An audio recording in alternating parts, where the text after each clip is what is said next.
अस्सलाम वालेकुम व्यूअर्स। इस वीडियो में हम ये जानने की कोशिश करेंगे कि मूड ऑफ वर्ब क्या होता है।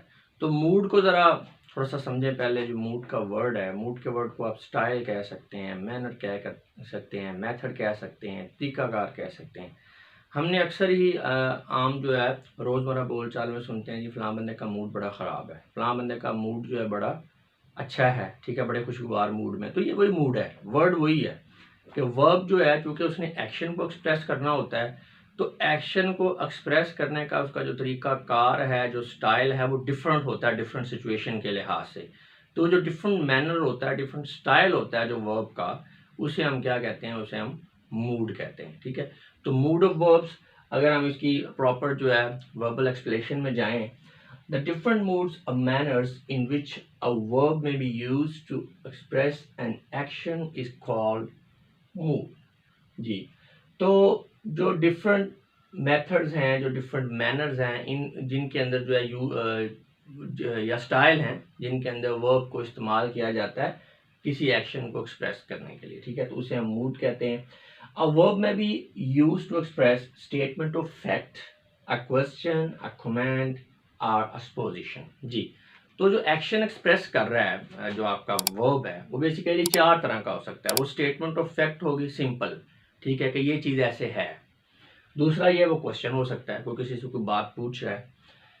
कमांड हो सकती है, हुक्म, ठीक है, हुक्म कर रहा है किसी को, या कोई रिक्वेस्ट कर रहे हैं आप किसी से।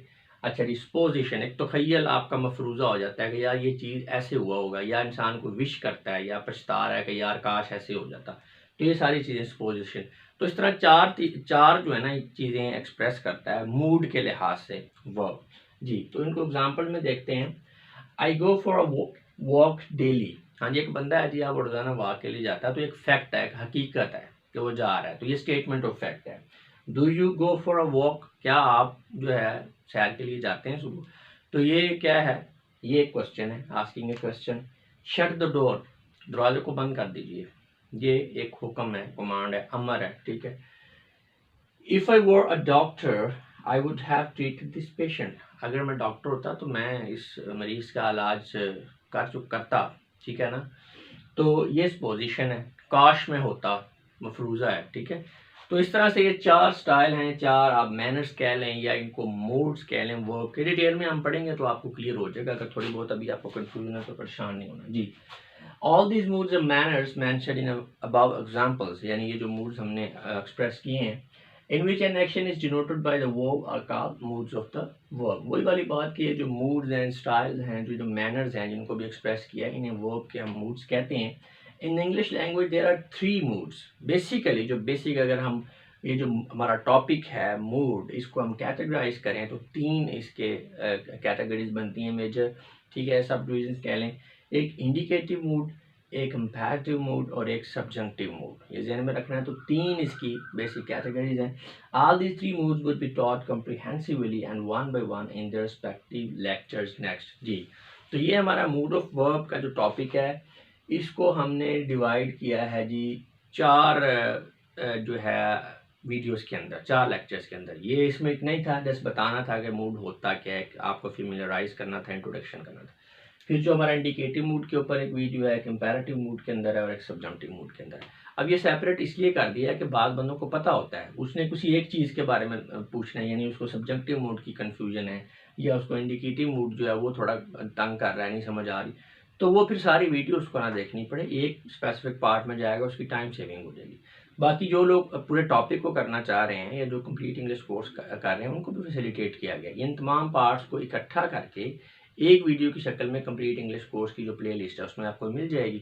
तो आप वहाँ से जो पूरी वीडियो देखना चाहते हैं वहाँ पे देख लें। बाकी यहाँ जनरली जो है इसको डिफरेंट पार्ट्स के अंदर जो है वो ऑर्गेनाइज कर दिया गया, इसकी डिफरेंट टाइप्स के लिहाज से। बाकी टॉपिक ये एक ही है।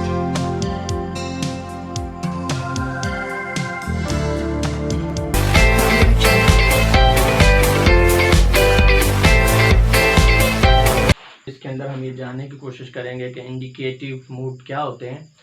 व्यूअर्स, अगर आपको वर्ब के मूड का नहीं पता कि क्या होता है, तो उसके लिए फिर आप पहला पार्ट देखें, उसमें हमने इंट्रोड्यूस कराया कि what is the mood off verb. उसके बाद इसके 3 टाइप्स हैं, इसमें हम इंडिकेटिव मूड पढ़ रहे हैं, बाकी जो 2 टाइप्स हैं मूड की वो नेक्स्ट वीडियोस में हम पढ़ेंगे। अगर आप प्लेलिस्ट में जाकर देख रहे हैं तो कंप्लीट इंग्लिश कोर्स वाली जो प्लेलिस्ट है उसके अंदर ये मूड वाले जो वर्ब के मूड वाली जो वीडियो है ये पूरी की पूरी कंबाइंड फॉर्म में आपको मिल जाएगी। तो चलें स्टार्ट करते हैं जी। इंडिकेटिव मूड क्या होता है? अ verb which makes a statement of fact, asks a question or express a supposition, ठीक है, assumed as a fact is said to be in the indicative mood।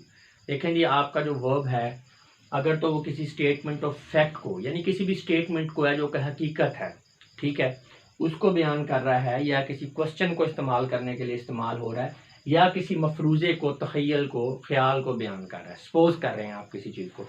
तो जब हम किसी चीज़ को सपोज करते हैं तो सपोज करने का मतलब ये है कि हम फ़र्ज़ कर लेते हैं कि वो जो हमारा सपोजिशन है वो हकीकत है।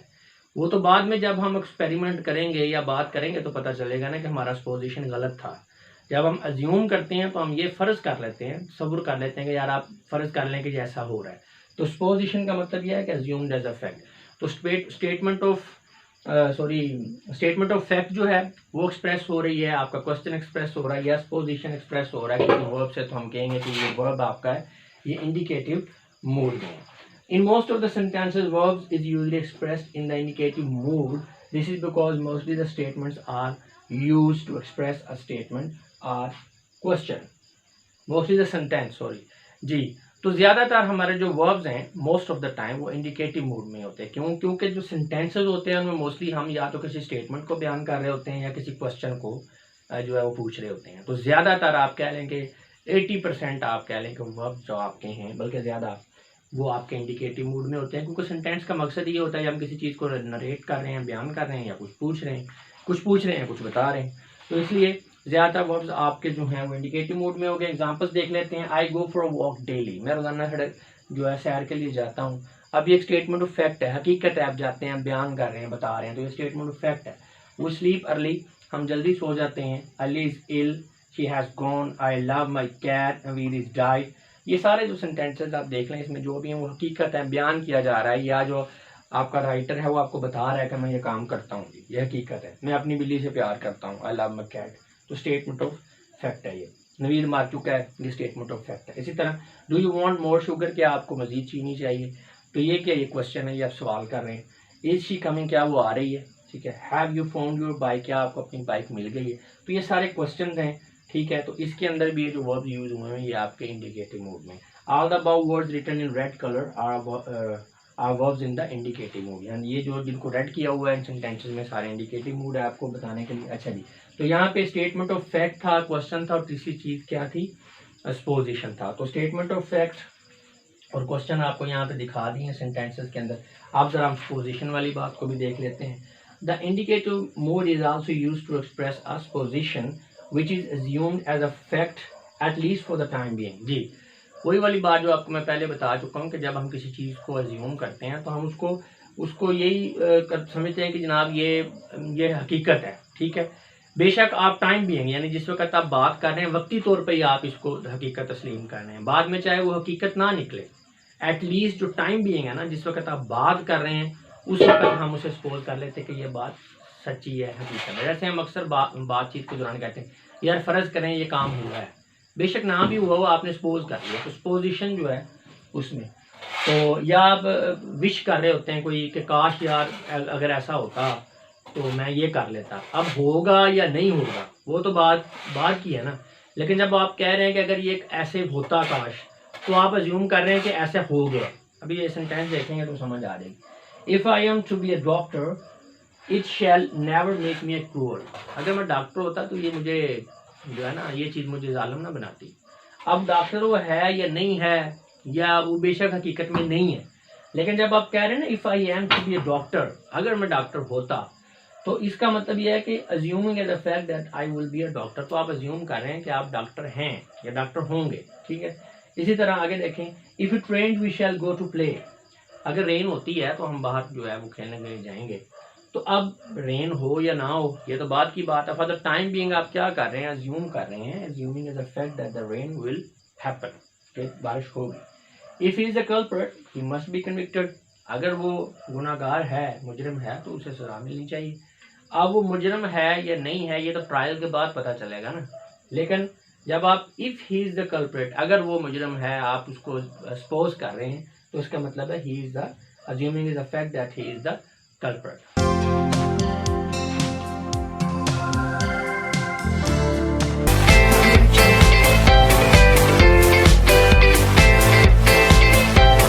ये जानने की कोशिश करेंगे कि इम्पेरेटिव मूड क्या होता है। तो इस वीडियो को आप प्रॉपर तभी समझ सकते हैं जब आपको प्रीवियस कॉन्सेप्ट ये पता हो कि वर्ब मूड होता क्या है। तो अगर आपको नहीं पता तो फिर आप पहले वाले 2 पार्ट्स देखें, उसके बाद आपको ये वीडियो अच्छी तरह से क्लियर होगी। अगर वो आपको क्लियर है, जस्ट आप इम्पेरेटिव मूड को ही समझना चाहते हैं, तो चलिए स्टार्ट करते हैं। Generally speaking, verb in imperative mood are used to express orders, advice and request. जब लफ्ज़ इम्पेरेटिव का आ जाए ना, लफ्ज़ आ जाए, तो उस वक्त आपने ये समझ लेना है कि बात हो रही है ऑर्डर की, एडवाइस की या रिक्वेस्ट की। 3 चीज़ें। इम्पेरेटिव का मतलब भी वैसे होता है हुक्मियाँ, यानी हुक्म जिसमें हो, लेकिन इसमें सिर्फ हुक्म में नहीं होगा, नसीहत भी आ जाएगी, रिक्वेस्ट भी आ जाएगी, एडवाइस भी आ जाएगी और रिक्वेस्ट भी आ जाएगी। तो अगर डिफाइन करें इसको properly, a verb which is use to express a command, यानी हुक्म, ठीक है। एंड एग्जॉर्टेशन, एग्जॉर्टेशन होता है आप कह लें वाज़ो नसीहत जो है, ठीक है। और एंट्रीटी, एंट्रीटी का मतलब होता है इल्तिजा, ठीक है। और प्रेयर, आप किसी के लिए कोई दुआ कर रहे हैं, is said to be in the imperative mood. ये जब किसी आपका जो वर्ब है वो उसमें कोई नसीहत हो रही है, उसमें कोई हुक्म हो रहा है, इल्तिजा है या दुआ है, तो उसका मतलब ये है कि आपका वर्ब जो है इम्पेरेटिव मूड में है। तो आपने ये 4 चीज़ें ध्यान में रखनी है, हुक्म, वाज़ो नसीहत, नसीहत यानी एडवाइस वगैरह, इल्तिजा और दुआ, ठीक है। तो अब इनकी एग्जांपल देख लेते हैं। ओपन द डोर, दरवाजे को खोलो या खोलिए, तो ये कमांड है, ठीक है। गेट आउट, बाहर निकल जाइए, या सादा लफ्ज़ों में इसको ऐसे भी कह सकते हैं, दफ़ा हो जाए, तो ये भी कमांड ही है। अच्छा जी, ride on the bike, bike पर सवार हो जाए, कमांड है। ट्राई टू वर्क हार्ड, मेहनत करने की कोशिश कीजिए, या एडवाइस है, एग्जॉर्टेशन है, ठीक है। रिस्पेक्ट योर एल्डर्स, ये भी एग्जॉर्टेशन है। इसके अलावा फॉरगिव अदर्स, ये भी एग्जॉर्टेशन है। फॉरगिव अस एंड ट्रीटी, ये अब इल्तिजा है, देखें ना। और ये जो आपका फॉरगिव अदर्स है, इसमें ये नसीहत का एलिमेंट आ रहा है कि आप किसी को कह रहे हैं कि भाई आप माफ़ कर दें। लेकिन जब आप अपने लिए माफ़ी मांग रहे हैं, फॉरगिव अस, हमें माफ़ कर दें, तो ये आपकी एंटिटी है, ये आपकी इल्तिजा है। तो ये आपने सेंस में आपको जो सेंटेंस की सेंस को समझना आना चाहिए कि किस तरफ इसकी सेंस जा रही है, ठीक है ना। इसके कॉन्टेक्स्ट को भी आपने समझना है। गिव मी सम मनी, मुझे कुछ रकम दे दीजिए, ये भी इल्तिजा है जी, एंटिटी, ठीक है ना। एक होता है रिक्वेस्ट, रिक्वेस्ट होता है ज़रा हल्की फुल्की आप कह लें इल्तिजा।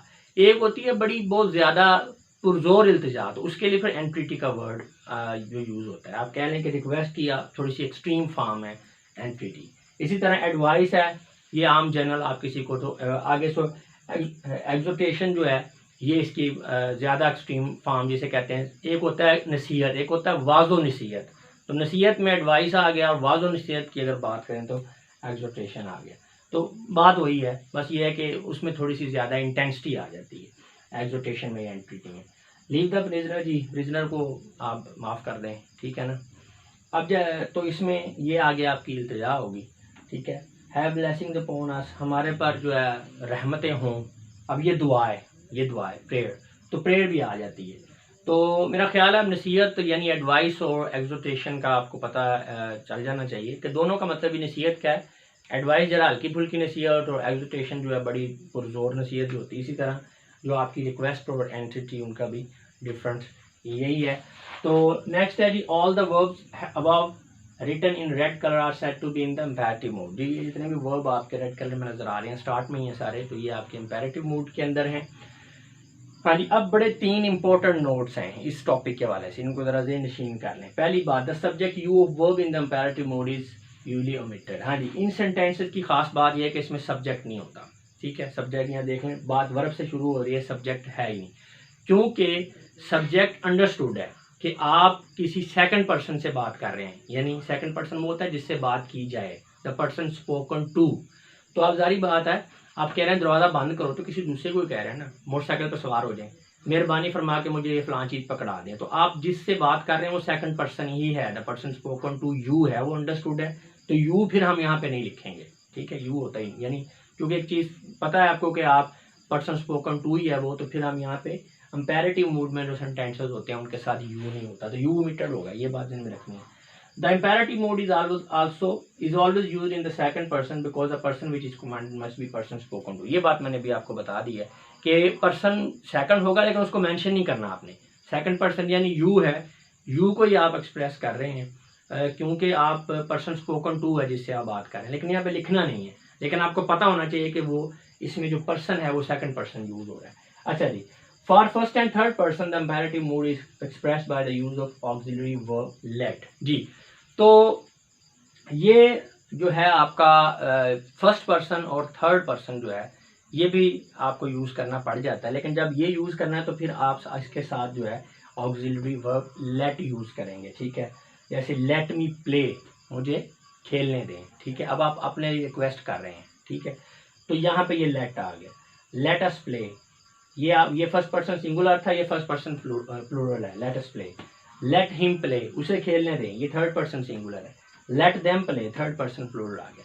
तो इसका मतलब है जब आप नॉर्मली ये आपका सेकंड पर्सन ही होता है, लेकिन इस तरह की सिचुएशन में जब आप फर्स्ट पर्सन या आप थर्ड पर्सन के लिए इस्तेमाल कर रहे हैं, इनको इम्पेरेटिव सेंटेंसेस लिख रहे हैं, तो फिर आपने साथ ऑक्सिलरी वर्ब जो है लेट ज़रूर यूज़ करना है, और फिक्रे की जो स्ट्रक्चर है वो इस तरह से होगी। एक्टिव वॉइस और पैसिव वॉइस जब हम करेंगे ना तो फिर ज़्यादा डिटेल में हम इसको समझेंगे। अभी बस आप इसको इतना ही ज़हन नशीन रखें कि इम्पेरेटिव मूड में जब आपका फर्स्ट और थर्ड पर्सन होगा तो ऑक्सिलरी वर्ब आपने लेट यूज़ करना है और सेंटेंस की स्ट्रक्चर इस तरह से करनी है। तो वर्ड्स इन शॉर्ट अगर सम अप करूँ अपने इस सेंटेंस को, तो वर्ब के आपको पता है 3 मूड है। एक आपका होता है, पहले हमने पढ़ा है इंडिकेटिव मूड, ये इम्पेरेटिव मूड, उसके बाद सब्जेक्टिव मूड है। तो ये डिफरेंट पार्ट्स में हम स्टडी कर रहे हैं, इकट्ठा करके इनको कंप्लीट इंग्लिश कोर्स वाली प्लेलिस्ट के अंदर भी रख दिया है। अगर आप कंबाइंड फॉर्म इनको स्टडी करना चाहते हैं तो वहाँ जाके इसको कर सकते हैं। तो बात अगर करें इम्पेरेटिव मूड की, तो अगर आपने कोई जनाब करनी है, हुक्म देना है, कोई कमांड है आपकी, कोई आपकी नसीहत है, एग्जोटेशन है, कोई आपकी इल्तिजा है, रिक्वेस्ट या एंट्रिटी, या आपकी कोई दुआ है, तो उसके लिए आप इम्पेरेटिव मूड यूज़ करेंगे।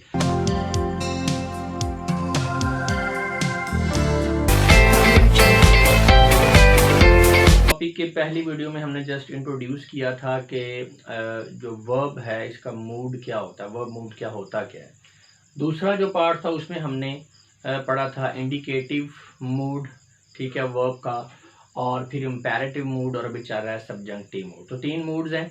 तो इन तमाम 4 के 4 पार्ट्स को एक वीडियो की शक्ल में भी हमने इसको जो कंप्लीट इंग्लिश कोर्स वाली जो प्ले लिस्ट है उसके अंदर भी इसको रखा हुआ है। अगर आप पूरी वीडियो को देखना चाहते हैं तो वहाँ से देख लें, वरना अगर किसी स्पेसिफिक पार्ट को देखना चाह रहे हैं तो फिर 4 इसके पार्ट्स हैं। लेकिन अगर आपको ये पता ही नहीं है कि मूड होता क्या है तो फिर आपको ये नहीं पता चलेगा कि सब्जेक्टिव मूड क्या है। तो इसलिए पहले आप उन पार्ट्स को अगर देख लें तो आपके लिए बेहतर है। तो चलें जी, स्टार्ट करते हैं। सब्जेक्टिव मूड क्या होता है जी? ये a verb in subjective mood is used to express wish, hope, fear, doubt और कंडीशन। तो ये 5 चीज़ें हैं जी जिसको एक्सप्रेस करता है वर्ब, तो वो सब्जेक्टिव मूड में होता है। कौन कौन सी हैं? ख्वाहिश, होप, उम्मीद और डर है, कोई आपके पास शक है आपको कोई किसी चीज़ पे, और आपकी 5 चीज़ों को जब वर्ब एक्सप्रेस कर रहा होता है तो हम कहते हैं कि ये सब्जेक्टिव मूड में है जी। एग्जांपल में इफ़ दैट बी रियल, अगर ये हकीकत हो तो, ठीक है। If I were a doctor, अगर मैं डॉक्टर होता। लॉन्ग लिव द किंग, बादशाह की उम्र लंबी हो। तो इस तरह के जो सेंटेंसेस हैं ये सब्जेक्टिव मूड में होता है वर्ब इनके अंदर जी। In present English the use of subjunctive mood is not very common जी। आजकल के दौर में सब्जेक्टिव मूड का जो यूज़ है ये ज़्यादा नहीं है जी, बिल्कुल ऐसे ही है, ये ज़्यादा कॉमन नहीं है, बहुत कम इसका इस्तेमाल है। The subjective mood occurs in 2 forms, present and past जी। प्रेजेंट फॉर्म में भी होता है ये और पास्ट फॉर्म में भी। तो चलें देखते हैं जी, अगर प्रेजेंट सब्जेक्टिव की बात करें और पास्ट सब्जेक्टिव की बात करें तो वो बी ले लिया हमने जस्ट इसको एक्सप्लेन करने के लिए। बी से मुराद ये है कि आप यही समझ लें कि जनरल आप बात कर रहे हैं, ठीक है, और फिर आप उसे किसी वर्ब से रिप्लेस कर दें। तो ये आपके समझने में आसानी पैदा करने के लिए, इससे आपने कंफ्यूज नहीं होना। तो आई है, I be, we be, you be, he she it be, they be, ये सारे इस तरह से जितने भी पर्सन हैं। इसी तरह I play, we play, you play, he she it plays, they play, ये आपका प्रेजेंट में है। पास्ट में वर लगेगा साथ इनके, I were, we were, you were, he she it were, they were, I played, we played, you played, he played, they played. तो कुछ लोग कंफ्यूज हो रहे होंगे कि आई के साथ तो वॉज होता है, यहाँ पे वार क्यों है? उसकी वजह है स्पेसिफिकली सब्जेक्टिव में वार ही लगता है, अभी हम इसमें देखेंगे आगे जाके, आपको क्लियर हो जाएगा।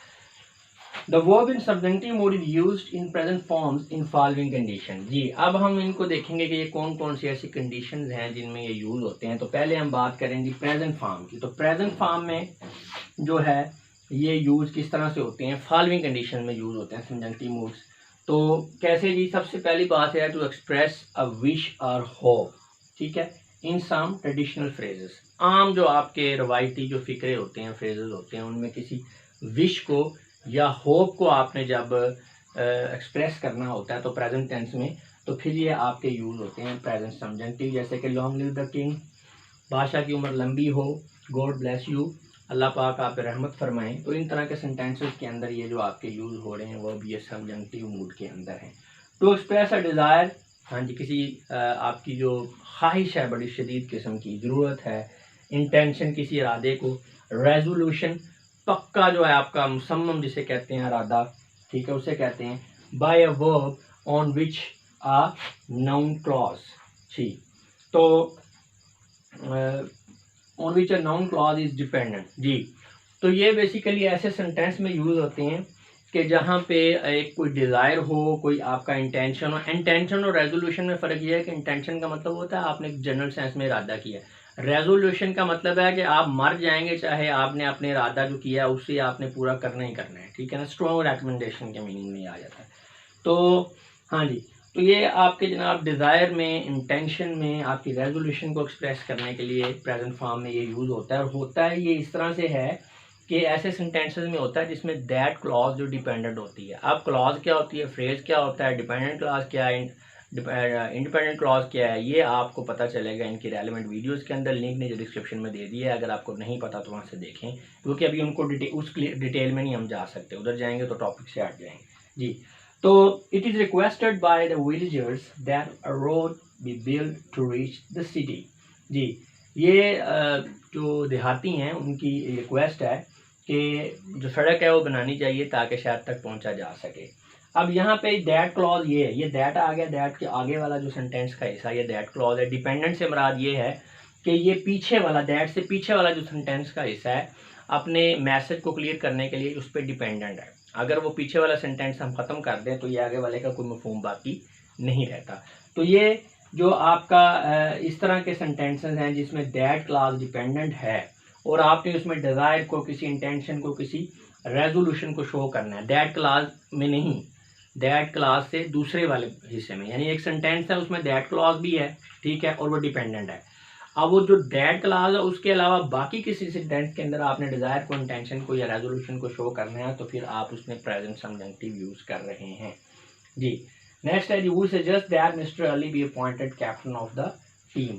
अब अगर पीछे वाला ख़त्म कर दें ना, वी सजेस्ट, तो that mister Ali be appointed captain of the team, इसका कोई मीनिंग नहीं रह जाता, ठीक है। जब वो साथ में लगाते हैं वी सजेस्ट तो ये आपका जनाब पता चल जाता है कि ये आप, ये पूरा आपका सेंटेंस है। तो ये दैट क्लॉज भी है, तो अब जो सजेस्ट वगैरह यानी ये पूरे में अब आप जो है यूज़ कर रहे हैं प्रेजेंट सब्जेक्टिव। इसी तरह एक और एग्जांपल देखते हैं, the finance minister recommended that the income tax must be increase. हाँ जी, जो वजीर आपका ख़जाना है उसने ये रिकमेंड किया है कि जो इनकम टैक्स है उसको बढ़ाना चाहिए। अब इसमें भी दैट क्लॉज है और डिपेंडेंट है और ये आपका प्रेजेंट सब्जेक्टिव जो है इसमें यूज़ हुआ है। जी, the verb in subjunctive mode is used in past form in following condition. ये प्रेजेंट की बात की है, अब हम बात कर रहे हैं पास्ट की। तो प्रेजेंट में थोड़ा रिवाइज कर लें। प्रेजेंट में क्या था कि आपने ट्रेडिशनल सेंटेंसेस के अंदर किसी विश को, होप को एक्सप्रेस करना है, ठीक है। इसके अलावा आपका जो दैट क्लॉज वाला सेंटेंस है उसमें आपने कोई डिज़ायर, इंटेंशन और रेजोल्यूशन वाला रेजोल्यूशन को एक्सप्रेस करना है दैट क्लॉज वाले सेंटेंस के अंदर, और जिसके अंदर दैट क्लॉज जो है वो डिपेंडेंट भी हो। तो ये दो सिचुएशन में आप यूज़ कर रहे हैं सब्जेक्टिव जो है वो प्रेजेंट फॉर्म में। अब पास्ट फॉर्म में किस तरह से यूज़ कर रहे हैं, to express a situation which is unreal और कंट्रेरी टू फैक्ट। किसी ऐसी सिचुएशन को आपने एक्सप्रेस करना है जो कि आपकी वो हकीकत से जो है वो उल्ट हो, ठीक है, या गैर हकीकी हो।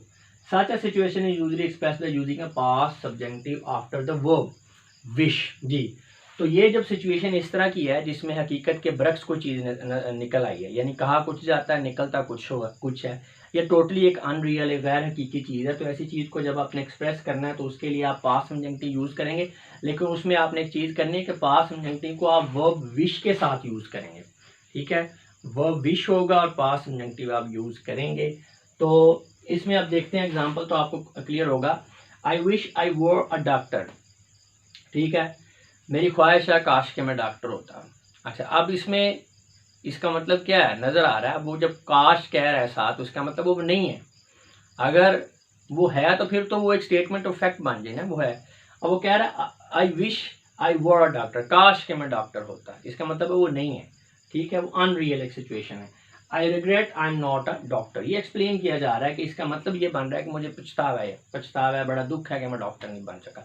डेफिनेटली जब बंदा बात करता है ना काश ऐसा होता, तो काश का मतलब ये है कि आप पछतावा, आप रिग्रेट कर रहे हैं किसी चीज़। He wishes he knew that game, वो उसने ख्वाहिश की कि काश वो इस गेम को जानता होता।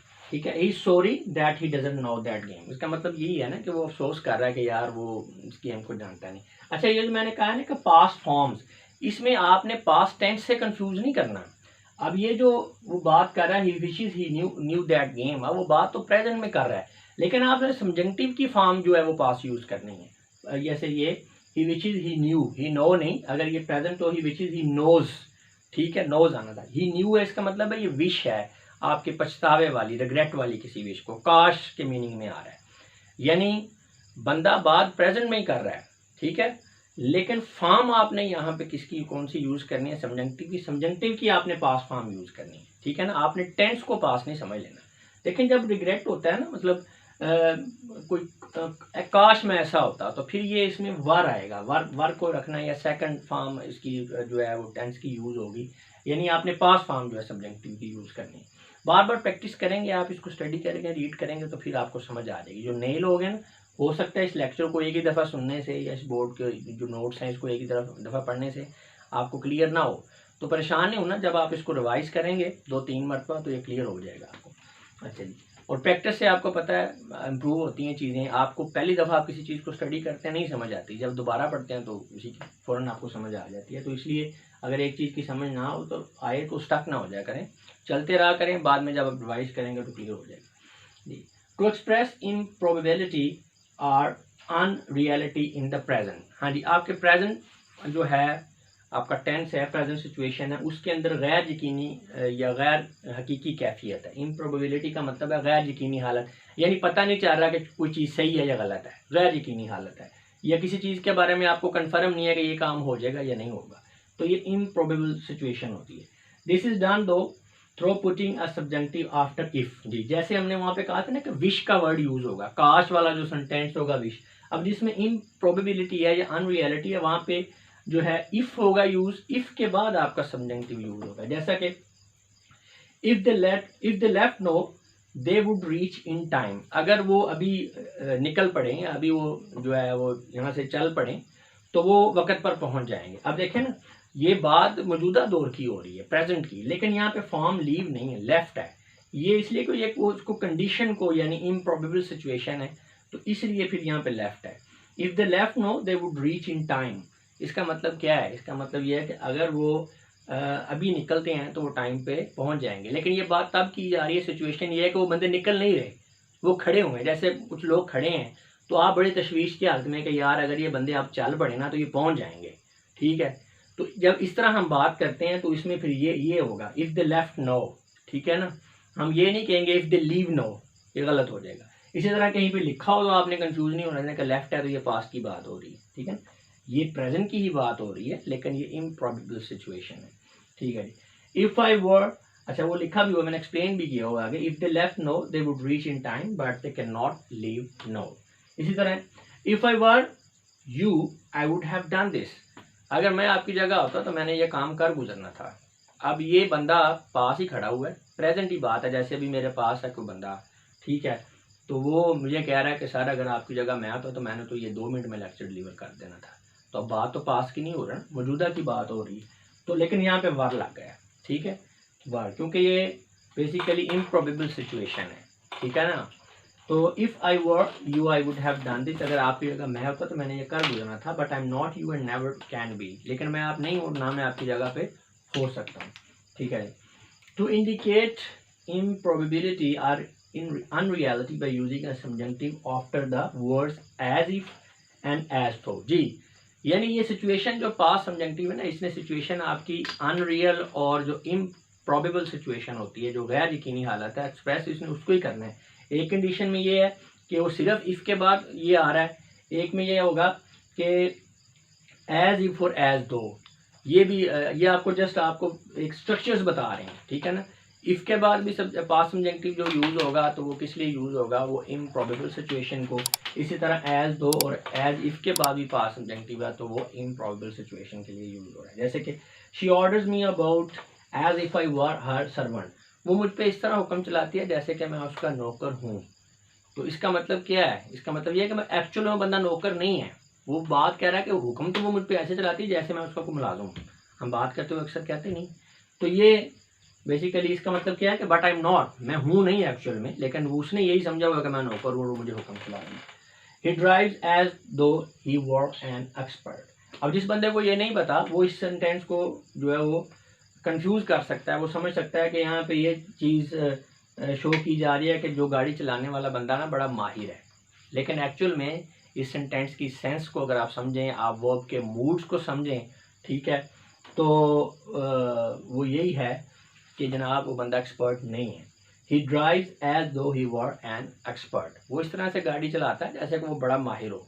ठीक है। गाड़ी, या इसको आप इस तरह से कि जैसे आमतौर पे औरतें नहीं बातें करती होती है ताने मैंने देते हुए, बातें तो इस तरह करता है जैसे बड़ा 30 मार खान हो। तो ये बेसिकली इस तरह से ये वो स्टाइल है। ठीक है ना। वो गाड़ी तो ऐसे चलाता है जैसे, गाड़ी तो उसने ऐसे चलाई है जैसे बड़ा ही वो कुछ सालों से चलाता हुआ आ रहा है। इसका मतलब ये है कि उसने भी नई नई सीखी है। ठीक है। तो ये यही बात वो कर रहा है कि वो चलाता तो इस तरह से है जैसे बड़ा माहिर हो। इसका मतलब है but he is not, actual में वो है नहीं। ठीक है ना। To imply that it is late by using a subjunctive after the words it is time. जी, जब आपने इस चीज़ को एम्प्लॉय करना होता है, जब आपने इस चीज़ का मीनिंग देना होता है कि बड़ी देर हो गई है। ठीक है ना।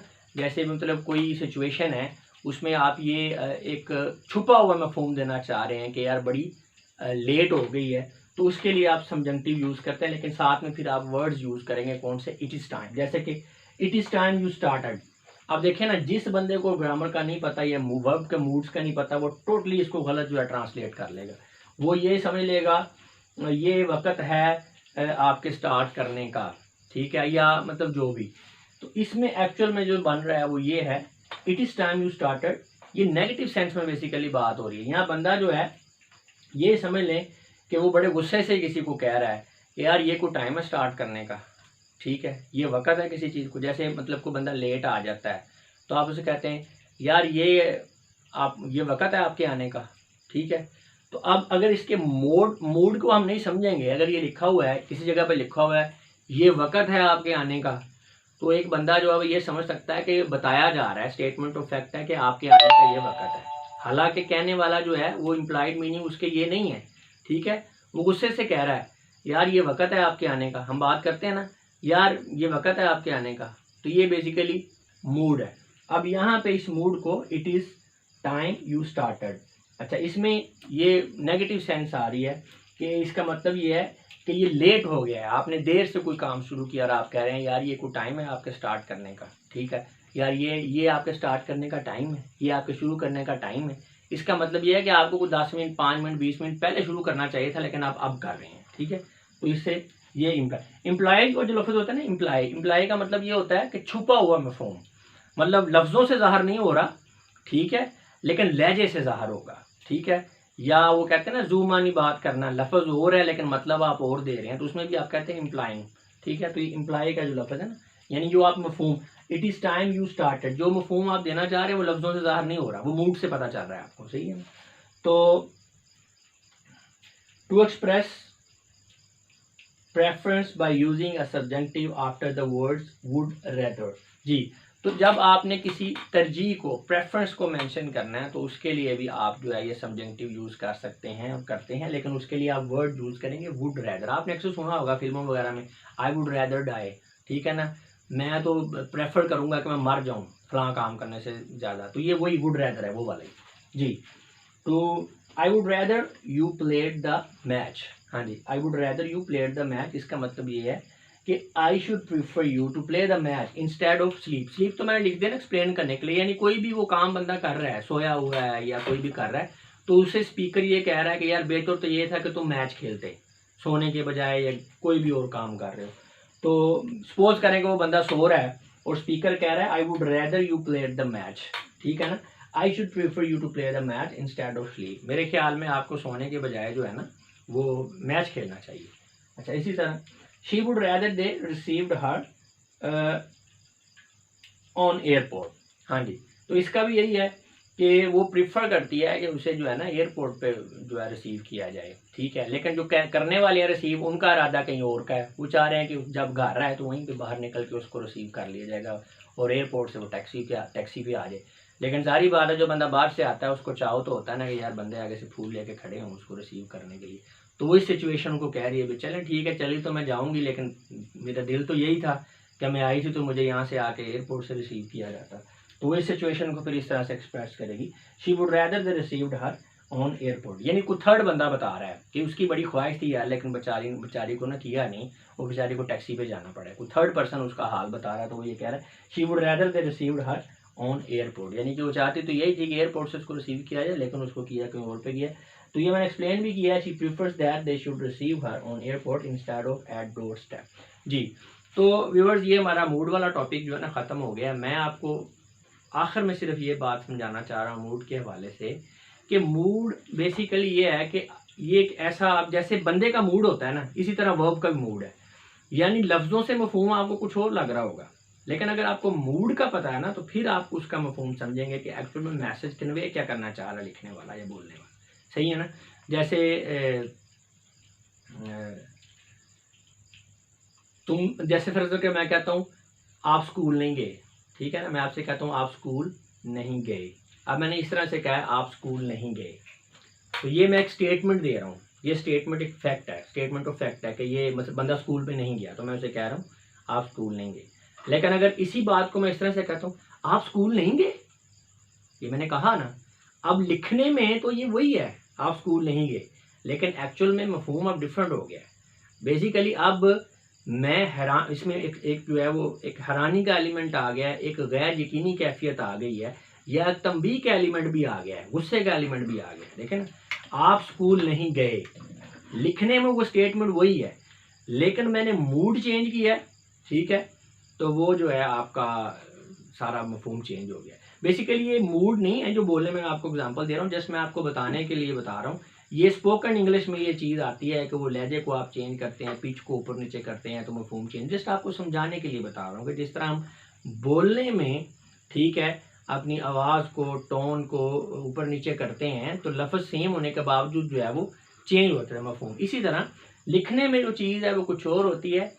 तो आप जब तक वर्ब के मूड्स को नहीं समझेंगे तो आप प्रॉपर जो है ना वो मैसेज को नहीं समझ पाएंगे। इसीलिए ये जो आपके कॉम्प्रीहेंशन वाले क्वेश्चंस होते हैं, या आप किसी भी इम्तहान में बैठे हुए हैं कॉम्पिटिटिव एग्जाम में, तो लिखने वाले ने कुछ लिखा होता है, आप परसीव कुछ कर रहे होते हैं, और डेफिनेटली फिर आपके आंसर्स गलत होते हैं, और बाद में स्टूडेंट्स ये भी कह रहे होते हैं यार पेपर तो बहुत अच्छा हुआ था, पता नहीं क्या बना, सारे आंसर्स भी ठीक। तो इस तरह से होता है कि आपकी जो कॉम्प्रीहेंशन है वो वीक होती है, और ख़ास करके इसमें बड़ी वीक होती है, ये वर्ब के मूड्स की जो है ना स्टूडेंट्स को समझ नहीं आती, और इसके लिए आपको प्रैक्टिस की भी ज़रूरत है। और मैं आपको ये नहीं कहूँगा कि खासकर इस टॉपिक के लिए कि आप जस्ट इसी वीडियो पर इत्तफा करें, मज़ीद इस पर रिसर्च करें, स्टडी करें, बुक्स को कंसल्ट करें, इसकी प्रैक्टिस करें, इसको समझने की कोशिश करें, क्योंकि ये समझना बहुत ज़रूरी है। जैसे मैंने अभी आपको बहुत सारी एग्जांपल्स दी हैं, जैसे ही ड्राइव्स एज तो ही वॉर एन एक्सपर्ट। अब आपको मूड का पता होगा ना, तो इसका मतलब तो पता चलेगा कि भाई ये कहना ये चाह रहा है, ठीक है, कि वो बंदा एक्सपर्ट नहीं है, लेकिन जो कार चलाने वाला है वो पोज इस तरह से कर रहा है कि बड़ा एक्सपर्ट है। इसी तरह और बहुत सारे सेंटेंसेस मैंने आपको डिटेल में ये सारा बताया, आपको समझ उम्मीद तो है कि आई ही होगी कि ये किस तरह से जो है मूड चेंज होने से जो है मीनिंग चेंज हो जाता है। तो व्यूअर्स, मैं उम्मीद करता हूँ कि वाली 3 वीडियोस भी और ये वाला जो पार्ट अभी है, इसको देख लेने के बाद आपको काफ़ी हद तक क्लियर हो चुका होगा। अब मैं आप लोगों से इजाज़त चाहूँगा। अपना बहुत सा